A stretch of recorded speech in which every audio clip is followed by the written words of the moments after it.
Well, my parents met at NYU, and they were actually both teachers at NYU when I was born.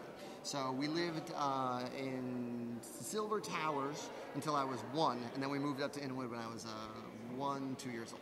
Oh, we noticed Inwood, not Washington Heights. That is true. That is true. I missed the cutoff by 5 blocks. I grew up just off Dykeman Street. Oh, so you used to walk across the bridge to Pathmark? Oh, yes. Yes. Well, when the supermarket was closed, Pathmark was open. Okay. And what was it like being the only Puerto Rican in Washington Heights? Well, I wasn't the only Puerto Rican, but I was darn close to it. It was fine. We ate a lot of mango. That's like you do. That's right. That's right. Wow. How did you get accepted to Wesleyan? What was that like? What was that process about? Because I understand that was the beginning of Inwood Heights. Well, yeah. I mean, actually, you know, it's funny. I went to Hunter High, and so I was like one of 5, 6 Latino kids. I was certainly one of the only Latino kids that did theater. And then, so I had written shows, but they weren't particularly Latino themed. I sort of had, you know, a very American identity at school, and then I spoke Spanish at home. And then my sophomore year at Wesleyan, I lived in a Latino program house called La Casa.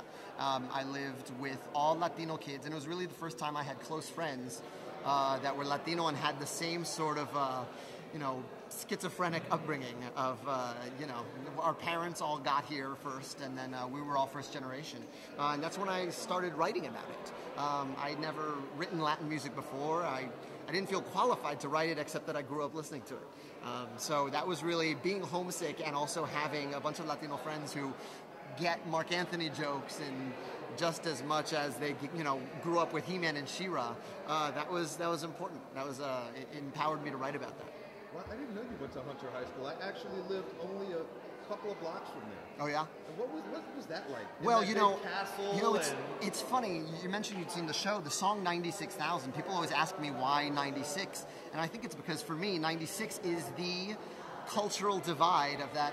I always remember you could get a 2 cheeseburger meal at the McDonald's on 106th Street for $2.99, and it was $3.99 on 86th Street and 3rd. And so, you know, it was the rich-poor divide is literally like a line in the sand over there. And so I think, to me, the number 96 started to signify, you know, the difference between the haves and the have-nots. So what was Wesleyan like? What was that like? Leaving the city, going up to Middletown, Connecticut, going to the Burbs, being on your own. As I understand it, even as a freshman, you have your own room. Yeah. I mean, well, what was that all about? It was, well, you know, it was really the beginning of figuring out who I was. You know, you grow up and you sort of are what your surroundings are. But when you go somewhere voluntarily, you start to pick and choose what defines you. You pick what books on your wall. You know, that's how every college student, you go, oh, you've read this.